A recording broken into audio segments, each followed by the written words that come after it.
مشترکہ گوٹ فارمنگ معاہدہ کے اہم نکات۔ پیشکش سمر گوٹ فارم پھالیہ۔ معاہدہ کے اہم نکات۔ معاہدہ کی فائل بنائی جاتی ہے جس میں فیزیبلٹی رپورٹ تحریر شدہ اسٹامپ پیپر دستخط کرنے کے بعد سرمایہ لگانے والے کو دی جاتی ہے، جبکہ اس فائل کی فوٹو کاپی فارمر کے پاس رہتی ہے۔ مشترکہ گوٹ فارمنگ کے پہلا حصہ میں ان ضروری نکات کو بیان کیا تھا جن کا جاننا سرمایہ لگانے والے کے لیے ضروری تھا۔ اگر ان نکات کو ذہن میں رکھ کر معاہدہ ترتیب دیا گیا تو انشاءاللہ کسی بھی مرحلے پر پریشانی کا سامنا نہیں کرنا پڑے گا۔ معاہدہ اسٹامپ پیپر پر لکھا جاتا ہے اور معاہدہ تحریر کرنے کے بعد اور حصہ داران اور گواہوں کے دستخط بما شناختی کارڈ کی کاپی نوٹری پبلک سے تصدیق کروائی جاتی ہے تاکہ مستقبل میں تنازع بڑھنے کی صورت میں عدالت سے فیصلہ کروایا جا سکے، وگرنہ اس معاہدے کی کوئی قانونی حیثیت نہ ہوگی۔ یہ معاہدہ دو فریقین اے اور بی کے درمیان باہمی رضامندی سے لکھا جا رہا ہے۔ اس معاہدے کے مطابق زراعت کے ذیلی شعبہ گوٹ فارمنگ کے کاروبار کے لیے گوٹ فارم بنایا جا رہا ہے۔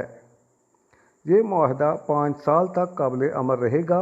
5 سال بعد فریقین باہمی رضامندی سے معاہدے کی تجدید کر سکتے ہیں، نیز فریقین میں سے کوئی بھی 5 سال کے دوران گوٹ فارم بزنس چھوڑ کر نہیں جا سکتا۔ فیزیبلٹی رپورٹ کے مطابق فکس اخراجات، جاری اخراجات، جانور خریدنے کے لیے سرمایہ فریق اے فراہم کرے گا۔ فیزیبلٹی رپورٹ کے مطابق 10% سالانہ اضافے کے ساتھ کل سرمایہ 10 لاکھ روپے رکھا گیا ہے۔ کل سرمایہ کا 10 لاکھ کی فارمر کو منتقلی کے لیے فارمر بینک اکاؤنٹ استعمال کیا جائے گا، نیز فارمر ضرورت کے مطابق خریدی گئی اشیاء کی اصل رسید سرمایہ کار کو واٹس ایپ کرے گا۔ ابتدائی 2 سال کے لیے میڈیم ٹرم پروجیکٹ 3-4 ماہ کے دوگلی نسل کے بکرے فربا کرنا پر عمل کیا جائے گا، جس کے لیے الگ سے معاہدہ تحریر ہوگا، کیونکہ short term, medium term, long term project پر کام کرنے کا طریقہ الگ الگ ہوتا ہے۔ ایک فلاک مکمل ہونے پر نفع نقصان کا حساب کر لیا جائے گا، اس کے بعد اگلا فلاک شروع کیا جائے گا۔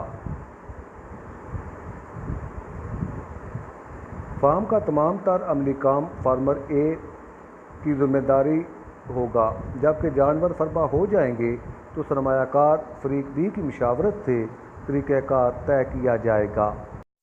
فریق اے اور فریق بی برابر 50-50% نفع نقصان کے حقدار ہوں گے، جبکہ قدرتی آفات سے ہونے والے نقصان کا فارمر ذمہ دار نہیں ہوگا۔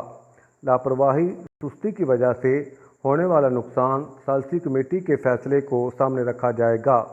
گوٹ فارمنگ کے کاروبار سے مخلوق خدا کو ممکن حد تک فائدہ پہنچانے کی کوشش کی جائے گی۔ بزنس اور دین کو ملا کر چلیں گے اور بزنس کے ہر شعبہ میں دین کو سامنے رکھیں گے۔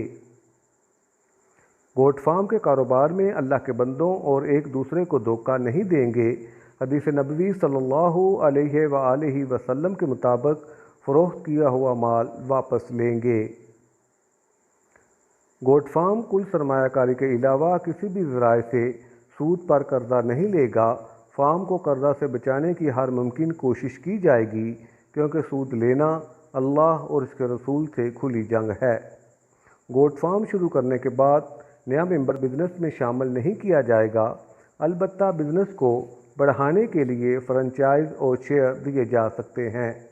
فریقین میں سے کوئی بھی کسی دوسرے فرد، کمپنی کے ساتھ گوٹ فارمنگ طرز کا بزنس نہیں کرے گا۔